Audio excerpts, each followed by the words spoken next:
Jadi Pak, dalam dunia pemerintahan, jika ada keputusan, ada keinginan-keinginan yang menzalimi, bahkan mereka yang rakus tamak, tunggulah, Anda akan mendapatkan sebab akibat. Kata Nabi, la tadalu hadhil ummah, umat ini akan baik-baik saja kalau dia berkata jujur. Siapa dia? Pemimpin, Pak.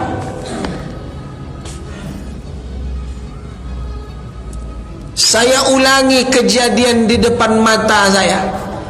Yang pingsan di belakang itu, dia tidak jujur. Paling yang kena prank itu 5-10 orang.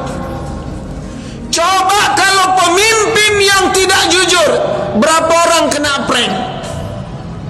200? Lebih dari 250 juta orang.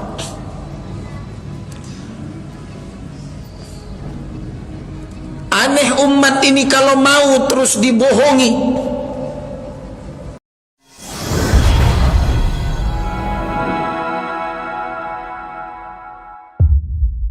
Alhamdulillahi Rabbil Alamin. Assalatu wassalamu ala ashrafil anbiya'i wal mursalin wa ala alihi wa ashabihi ajma'in. Qala Allah Ta'ala fi kitabihil aziz, a'udzu billahi minasy syaithanir rajim. Bismillahirrahmanirrahim. Kuntum khaira ummatin ukhrijat lin-nas ta'muruna bil ma'ruf wa tanhauna 'anil munkar wa tu'minuna billah, ila akhir hadhihi al-ayah. Allahumma salli wa sallim wa barik ala hadha an-nabiyil karim wa imamuna mujahiduna qudwatuna rasuluna alladhi ballagha ar-risalata wa adda al-amanah wa kashafatil ghummah wa jahada fi sabili jihadihi hatta ataahu al-yaqin. Faya ikhwatal iman rahimakumullah, hendaklah kita bersyukur, memuhasabah, bermunajat, memohon ampun, mohon pertolongannya, kasih sayangnya, curahan rahmat dan karunia-Nya, sehingga kita dalam menjalani kehidupan ini tidak ada yang lain kecuali hanya mengharapkan ridhonya semata. Dan hendaklah kita senantiasa berqudwah, terutama keteladanan yang ada pada Rasulullah sallallahu alaihi wasallam.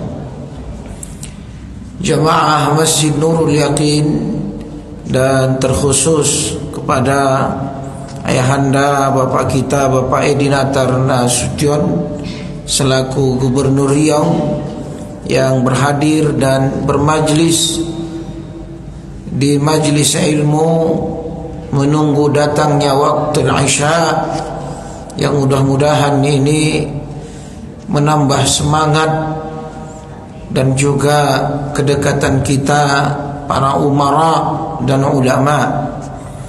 Kemudian kepada pengurus masjid, kepada orang tua sesepuh, orang-orang muhsinin yang dermawan, orang-orang yang juga selaku menghidupkan terutama majlis-majlis ilmu, baik yang tak diundang pun datang maupun yang biasa memang haus dan berpindah-pindah mengejar dan menghidupkan majlis ilmu. Karena ini satu bagi saya, kadang gembira, kadang sedih. Saya baru pulang ke Tanjung Balai Asahan, ke kampung saya, ke Sungai Kepayang. Sebagaimana biasa memang 3 hari 4 hari memang ya azan tak ada, yang iqamat tak ada. Ya, kedatangan kita inilah yang menghidupkan rumah-rumah Allah ini. Jalan dari dulu begitu juga rusak. Ya, dah sedih lah. Jadi kita yang ada ini tentu bersyukur ada penggerak-penggerak dakwah ini, muharriknya, dan menunggu orang-orang yang menggerak ini adalah satu kerugian besar kepada kita kalau hanya menunggu saja. Jadi bahagialah ada orang-orang yang selain dia untuk mencukupi hidup dia, tapi dia juga menghidupkan dakwah Islam. Itu yang mahal itu. Saya rasakan betul pulang saya kemarin. Malah kita solat tu dicemeeh. Allah azan solat. Ya, untuk apa kata? Sedih. Udah terbalik dunia. Baik, saya akan melanjutkan kajian di bulan yang lalu tentang kenapa kita harus merebut tempat-tempat strategis di negeri-negeri ini, seperti negeri-negeri muslim, terutama pucuk kepemimpinan. Kita sudah bahas bahwa itulah tempat di mana yang maksimal melakukan amar ma'ruf nahi mungkar. Yang kedua adalah ini adalah ajang latihan kepada umat Islam. Teori tak sama dengan praktek. Mulai dari pengurus masjid, ketua masjid, RT, RW, lurah, camat, sampai gubernur, sampai nanti presiden. Dan kemudian kita sampaikan di bulan lalu bahwa umat Islam ini kenapa mengejar pemimpin, atau bahasanya harus memimpin, setidaknya meminimalisir keputusan-keputusan yang merugikan umat Islam. Dan selanjutnya adalah supaya kita umat Islam setidaknya bisa menepis, mencari cara jika ada informasi-informasi yang memang ingin menghabisi umat Islam. Jadi adanya kita di dalam sistem itu setidaknya menjadi intel, ya, agar memberitahu umat akan datangnya bahaya yang mengancam agama. Jadi jangan sepelekan. Dan tema ini adalah edisi khusus yang kita sampaikan menjelang pemilu ini, karena tidak ada yang lain bagi saya bahwa memberanikan diri menyampaikan ini.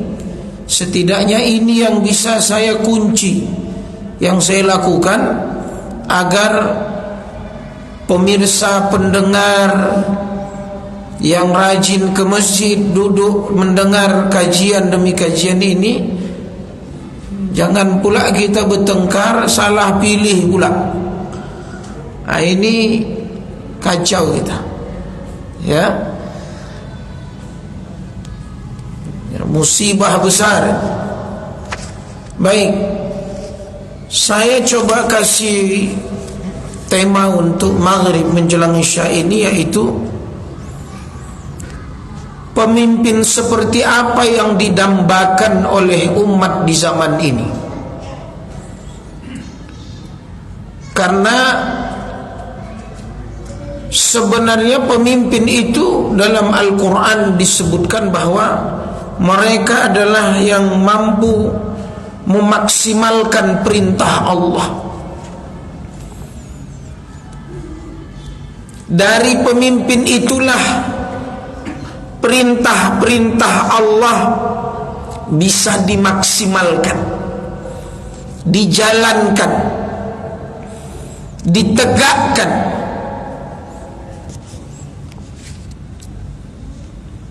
Bahkan bisa diundang-undangkan.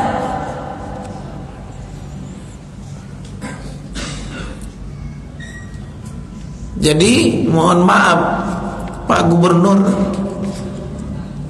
saya sepakat, jangankan sebulan 2 bulan, semenit pun kalau saya dikasih jadi pemimpin, saya mau. Semenit. Apalagi dia orang baik. Semenit saja. Jika Anda punya peluang di antara orang-orang jahat dan keadaan yang begitu krisis, semenit pun saya mau. Tak sama ketika gubernur memerintah, hei seluruh dinas, kepala-kepala dinas, ayo sholat ke masjid. Nah, sama ustaz tuh. Sama.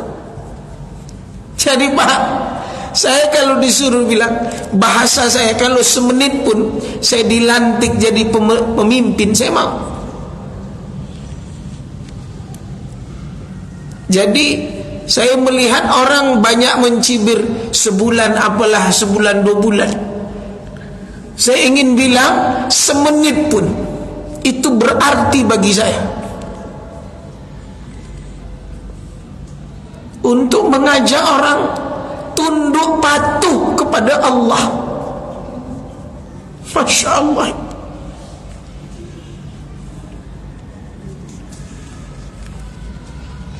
Sampaikan itu ke mereka. Maka saya beri judul, bagaimana pemimpin itu adalah sebagai sarana untuk memaksimalkan perintah Allah. Apa saja saya ambil dari kitab Dr. Wahbah Zuhaili ini tentang pemerintahan dalam Islam. Yang pertama adalah, kata beliau, sistem syura, bermusyawarah. Karena sampai kata Rasulullah, riwayat Abu Hurairah, tidak ada seorang pun yang paling banyak melakukan musyawarah kecuali Rasulullah. Dalam hal apa saja. Kita ingat kisah kenapa Sayyidina Abu Bakar tidak diizinkan Nabi berangkat hijrah duluan ke Madinah.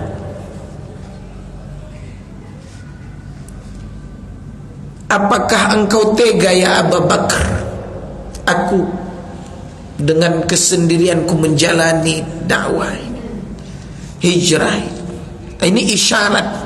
Sampai-sampai Sayyidina Abu Bakar, bagaimana dia bahasanya membesarkan dan merawat unta di rumah Sayyidina Abu Bakar, disiapkan bersama Rasulullah. Itu kan syura, perang Khandaq, Ahzab dahsyat, perang Uhud, perang Badar. Habab ibnu Munzir bertanya kepada Rasul, apakah engkau mengambil kemah jauh dari sumur ini ya Rasul, itu wahyu atau hanya pendapat? Kata Nabi, pendapatku. Ya Rasul, kalau begini kita kalah. Bagaimana kalau dia mengusulkan musyawarah, kita ambil di dekat sumur, kita ambil airnya, lalu kita tutup. Bagus, laksanakan musyawarah. Bahkan kisah hadisul ifk disebut di sini, ada rumor perselingkuhan Sayyidah Aisyah radhiyallahu anha. Apa kata Rasulullah? Wahai kaum muslimin, berilah aku masukan, usulan dari kalian, pandangan dari kalian, wahai orang-orang yang mengenai suatu kaum. Diminta sama Nabi. Makanya kata Allah, wa amruhum syura bainahum wa syawirhum fil amr fa idza azamta fatawakkal 'ala Allah. Dan kata Allah Subhanahu wa taala, dan bermusyawarahlah, wasyawirhum fil amr, ya, bermusyawarahlah dengan mereka dalam fil amr, dalam segala urusan.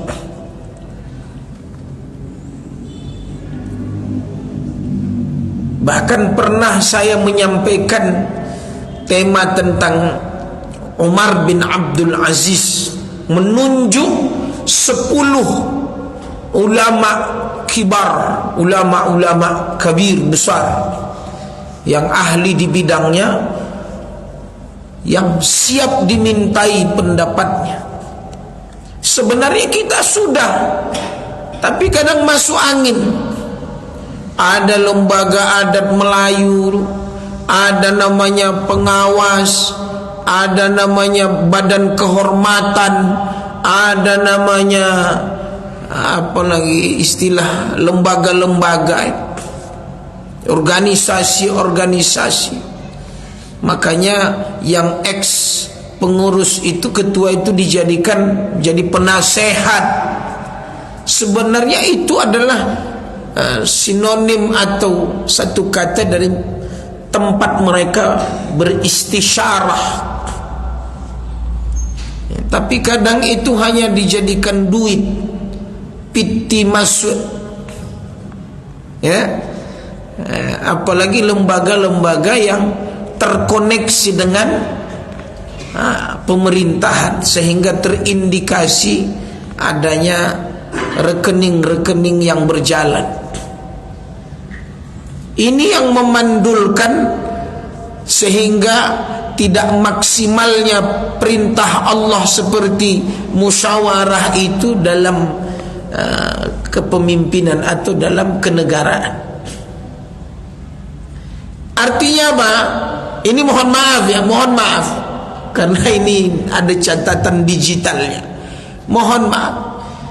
Anehnya ada orang memilih dan ada orang mau dipilih. Bahasanya apa? Pembisik-pembisik yang jahat.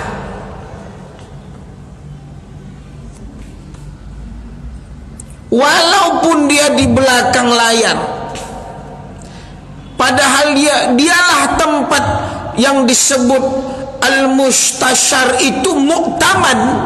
Kata Nabi dalam hadis, mustasyar itu adalah konsultan, orang yang dimintai musyawarah dan pandangan. Jadi dalam Islam sebenarnya itu adalah sarana untuk memaksimalkan perintah Allah. Jadi Pak, pegang ini. Kalau engkau besok jadi ketua, apalagi ada kita di sini Pak Gubernur, yang harus dipegang itu para konsultan yang pemilik pandangan tadi, yang dia bisa mencerahkan, bisa mengawal supaya syariah ini tidak keluar dari koridor ya. Tapi ini yang kadang dirusak, sengaja dirusak, atau diletakkan orang-orang yang rusak, ghaira ahli, yang bukan ahlinya. Bahkan terkadang di negeri kita ini, mohon maaf, yang diminta begini pun kadang minder. Atau bahasanya dululah, yang dululah, penuh dengan tingkat politis yang kadang diakal-akali saja. Anehnya orang-orang yang ditunjuk ini mau itu, padahal dia bukan ahlinya. Nah ini yang repot. Jadi siapa yang nanti mengajak orang bermusyawarah? Maka ketika itu kita kelangkaan dalam hal sistem maupun produk Allah yang disebut syura ini, tunggulah akibatnya. Banyak penyakit di masyarakat. Jadi sudah betul itu. Ketika ditanya apa pendapat Anda, misal seperti IKN atau apa, nah, inilah kata salah satu kandidat ini, hasil dari tidak melalui proses musyawarah. Ketika dia sudah menjadi barang yang ditetapkan lalu dilempar ke orang-orang, jika dia tidak menyetujui maka dianggap bla bla bla bla. Selalu disuguhkan. Padahal kalau diambil hikmah syura ini, bahasanya dewan pakar, majlis syura dan lain sebagainya, itu sunnah yang disebut sunnatullah. Jadi jangan sepelekan sunnatullah syura itu, terutama dalam memaksimalkan perintah Allah, di mana seorang pemimpin ini yang didambakan oleh masyarakat umat. Coba kau amalkan ini, kau akan terkenal di langit sekalipun tak terkenal di bumi. Hanya satu produk Allah, syura. Makanya sampai kata Nabi, ista'inu ala umurikum bil musyawarah. Jadikanlah musyawarah itu sebagai penolongmu dalam menjalankan urusan-urusan kalian. Ista'inu, al-isti'anah itu kan meminta tolong.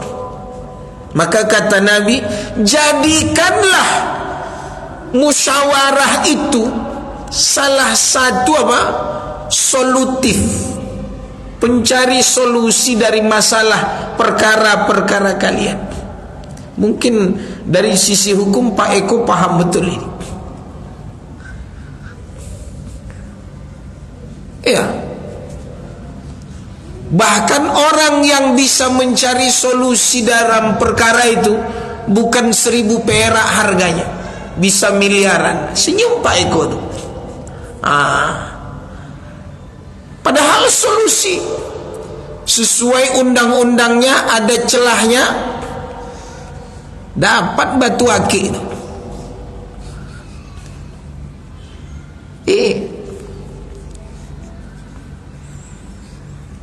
Maka disebut di sini apa? Al-mustasyar, konsultan, si pemilik pandangan.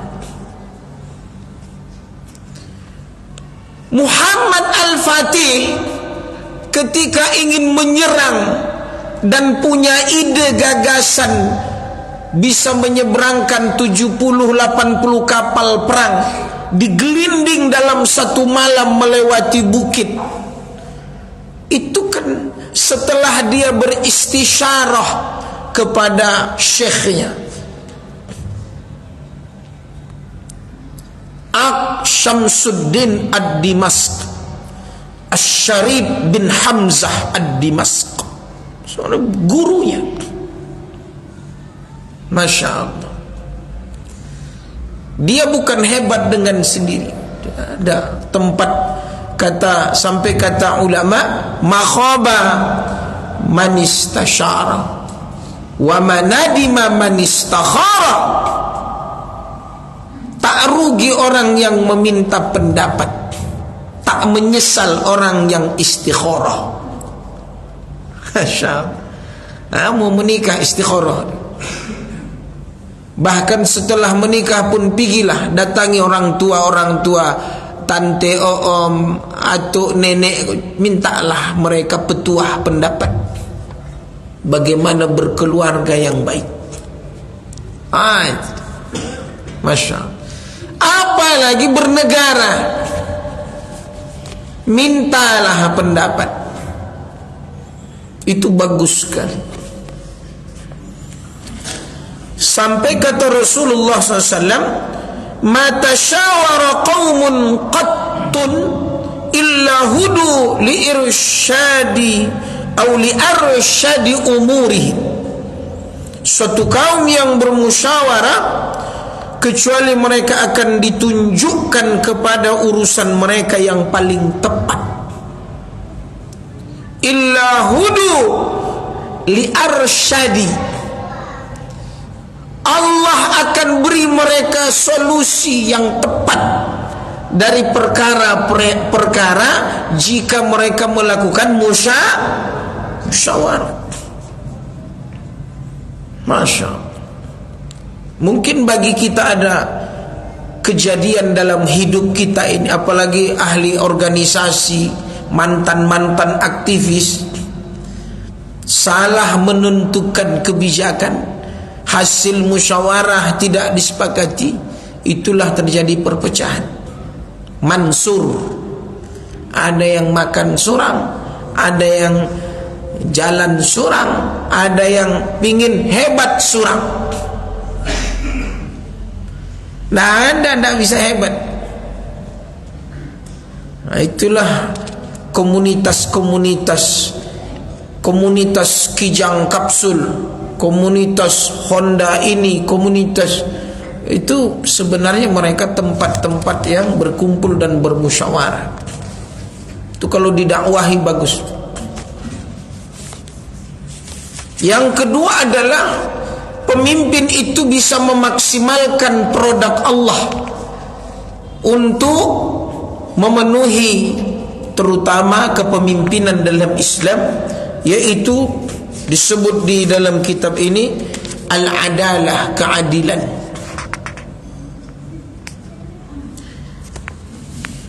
Karena secara umum orang-orang yang melaksanakan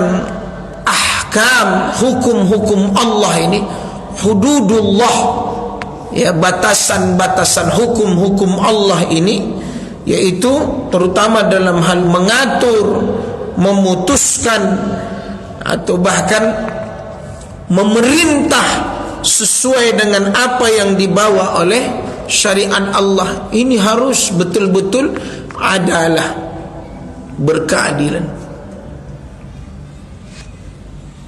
Dan itu ya akhul Islam, siapapun rakyatnya, baik itu muslim apalagi non muslim, jika ada satu perkara Anda pernah letakkan dalam hidup mereka sesuatu yang adil, itu menjadi nilai dakwah dalam hidup mereka. Bahkan banyak mereka yang ingin masuk Islam hanya dengan perkara keadilan. Coba Pak, sebenarnya tidak ada hubungannya antara Zionis Israel yang membunuh, membombardir Palestina, hancur jalannya, dirudal masjidnya, banyak anak-anak yang syahid, ibu-ibu hamil dan seterusnya, yang hari ini kita tidak bisa komentar lagi seperti apa kondisi Palestina itu. Tapi di lain tempat ada orang yang tersentuh hati nuraninya, berlinang air matanya, terenyuh, terbawa pikiran perasaannya. Bahkan banyak mereka yang ingin mempelajari Islam lebih dalam. Kenapa? Karena harusnya ada keadilan tapi tidak ditegakkan. Muncul sifat manusiawiyah. Jadi Pak, dalam dunia pemerintahan, jika ada keputusan, ada keinginan-keinginan yang menzalimi, bahkan mereka yang rakus tamak, tunggulah, Anda akan mendapatkan sebab akibat.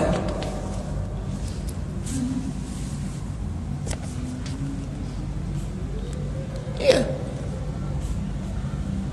Dan sudah bisa dikatakan apa? Sudah menjadi satu kepastian hukum Allah. Az-zulmu zulumatun yawmal qiyamah. Zalim,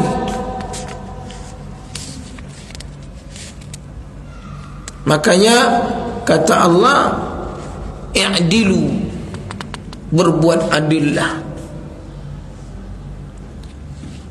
Wa idza hakamtum bainan nas an tahkumu bil adl.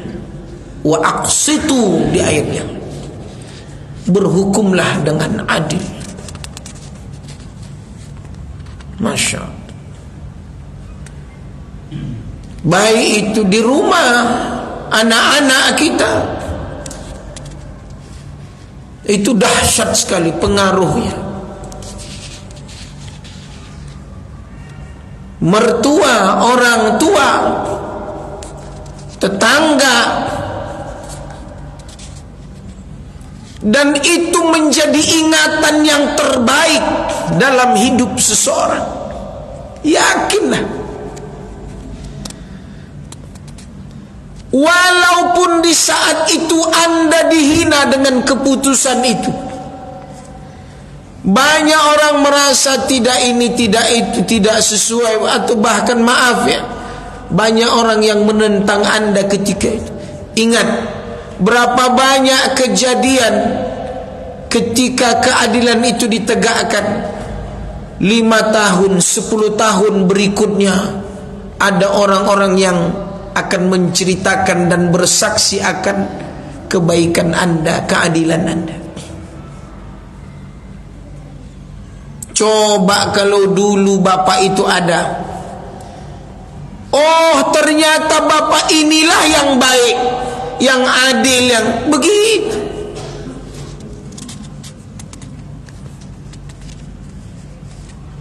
Oh ternyata dia ini ternyata yang hari-hari ini berbohong, rupanya bapak inilah yang adil itu. Sekalipun ketika itu Allah menyembunyikan kebenaran itu dari seseorang, dan itu Allah ungkapkan dalam kisah Nabi Musa disuruh ketemu dengan Nabi Khidir. Masya Allah.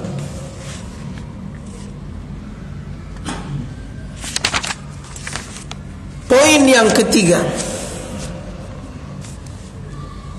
adalah kejujuran. Kepemimpinan itu, kursi kekuasaan di dunia ini, kata ulama, mereka menuliskan ada satu hadis, la tazalu hadhihi al-ummah bi khairin. Apa kata Nabi? Umat ini tetap dalam keadaan baik-baik saja. La tazalu hadhihi al-ummah bi khairin ma idza qalat sadaqat wa idza hakamat adalat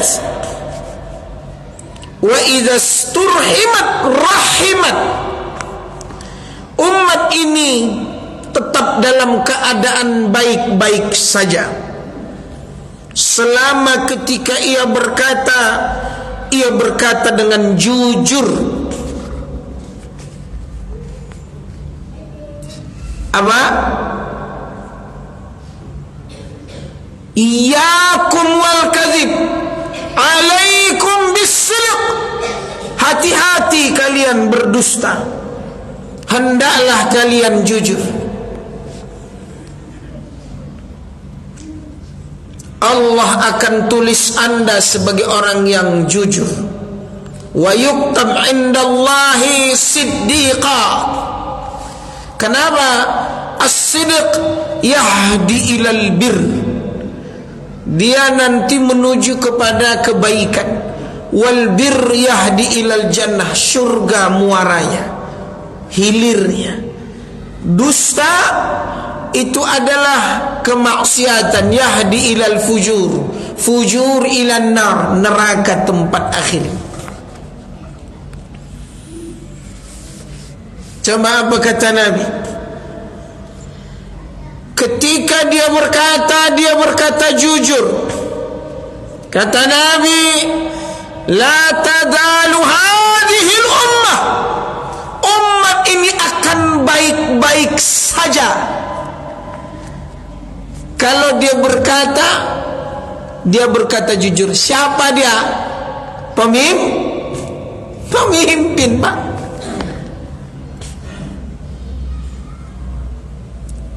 Saya ulangi kejadian di depan mata saya. Yang pingsan di belakang itu, dia tidak jujur. Paling yang kena prank itu 5-10 orang. Coba kalau pemimpin yang tidak jujur, berapa orang kena prank? 200? Lebih dari 250 juta orang.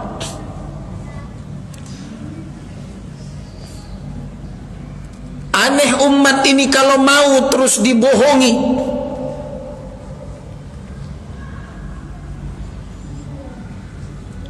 Coba apa? La tadalu hadhihi al-ummah bi khairin. Umat ini akan terus baik-baik saja kalau pemimpinnya berkatanya jujur. Bahkan ketika memutuskan perkara, idza hakamat adalat, kalau dia memutuskan perkara, dia akan memutuskan perkara dengan adil, seadil-adilnya. Wa idza sturhimat, ketika dimintai belas kasihan dari dia, maka kata Nabi rahimat, dia akan mengasihi. Allahu Akbar. Masya Allah. Kapan itu? Makanya saya buat tulisan begini: memaksimalkan perintah Allah melalui kepemimpinan yang dinantikan kehadirannya di zaman ini. Kapan itu, Pak? Dia kalau keluar ucapannya sadaqat, jujur. Wa idza hakamat, dia memutuskan satu perkara, adalat, dia letakkan seadil-adilnya.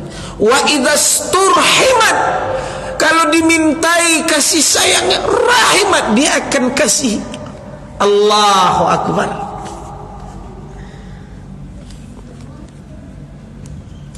Injafalan nas haular Rasul. Abdullah bin Salam, kumpul semua orang di Madinah. Ternyata dikerumuni yang viral itu adalah Rasulullah. Padahal kabar hoaknya Rasul itu dibilang pendusta, pembohong. Karena yang menyebarkan berita bohong ini adalah siapa? Kedengkot munafik Abdullah bin Ubay bin Salul. Karena dia yang berambisi memimpin Madinah, dialah yang merencanakan Nabi kalau bisa menginap di rumahnya mau dibunuhnya. Dan dia merasa tersaingi kehadiran Nabi di Madinah. Semua orang berkumpul, injafalan nas haular Rasul. Ada orang yang sedang viral, followersnya banyak. Kira-kira kalau dibahasakan sekarang begitu. Ini orang baru pertama melihat Nabi. Apa dia bilang? Aku maraitu, aku tidak mendapatkan dengan mata dia melihat wajah Nabi.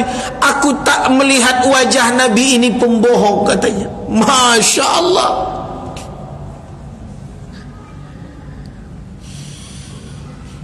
Masya Allah.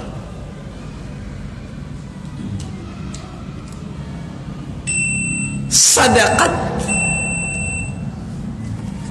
adalat, rahimat fulan. Ambil sikap itu, engkau akan dirindukan, dinantikan kehadiranmu di zaman ini.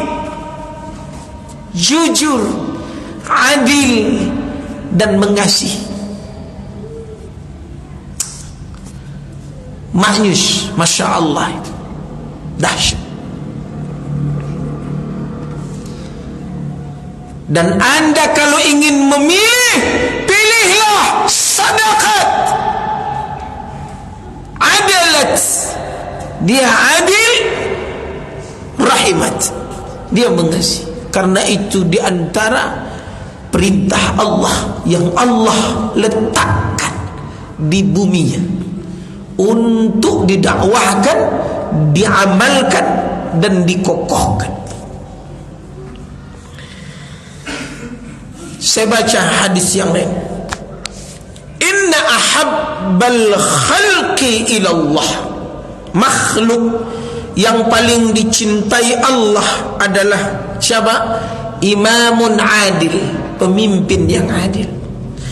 Wa abghaduhum ilallah imamun jair, dan makhluk yang paling dibenci oleh Allah adalah pemimpin atau imam yang lalim, zalim, jair. Na'udzubillah min dzalik. Terakhir, siapa pemimpin yang didambakan oleh umat ini? Yang kata Rasulullah sallallahu alaihi wasallam, perhatikan, mereka yang mendapatkan dan bisa menghadirkan persamaan di hadapan hukum. Siapa mereka? Coba lihat hadis ini. Terjadi atau tidak di negeri kita? Kalau sudah terjadi, maka harus kita antisipasi. Kalau tidak, apa kata Nabi? Akan luluh lantah negeri itu. Innama halaka man kana qablakum bi'annahu idza saraqa fihim asy-syarif tarakuh. Sesungguhnya umat sebelum kalian itu menjadi binasa lantaran apabila di kalangan mereka ada seseorang terhormat yang mencuri, mereka membiarkannya. Idza saraqat asy-syarif, siapa koruptor itu, siapa pencuri itu? Karena dia anak pejabat, anak terhormat, akhirnya dibiarkan, lewat, tak dihukum, tak dipegang, tak dibahas. Tapi wa idza saraqa fihim ad-dha'if, tapi kalau yang mencuri itu orang-orang lemah rendahan yang tak terhormat, aqamu alaihil had, betul-betul mereka tegakkan hukuman itu kepada orang lemah tadi. Coba, sampai kata Nabi, sekiranya law anna Fatimah bint Muhammadin saraqat, sekiranya Fatimah anak Muhammad mencuri, akan kupotong tangannya. Masya Allah. Jadi kalau ada pemimpin berani membaca hadis ini, pilih dia. Saya ulangi, kalau ada pemimpin yang berani membaca hadis ini dan dia bilang apa? Sekiranya ada orang-orang yang centeng hebat backingnya, habis dia sama saya, akan kuhukum dia. Tak ada yang lolos dari itu, baru hebat, pilih dia.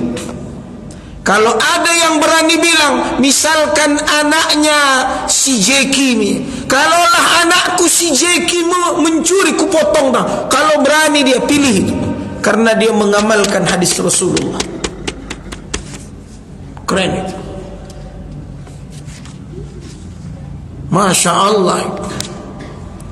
Baik, ini saja. Mudah-mudahan ada manfaatnya, dan mudah-mudahan Allah hadirkan pemimpin yang tadi bisa memaksimalkan perintah Allah, dan mudah-mudahan dari mereka lah datang kebesaran dan kenikmatan Islam ini, insyaallah. Billahi taufiq wal hidayah.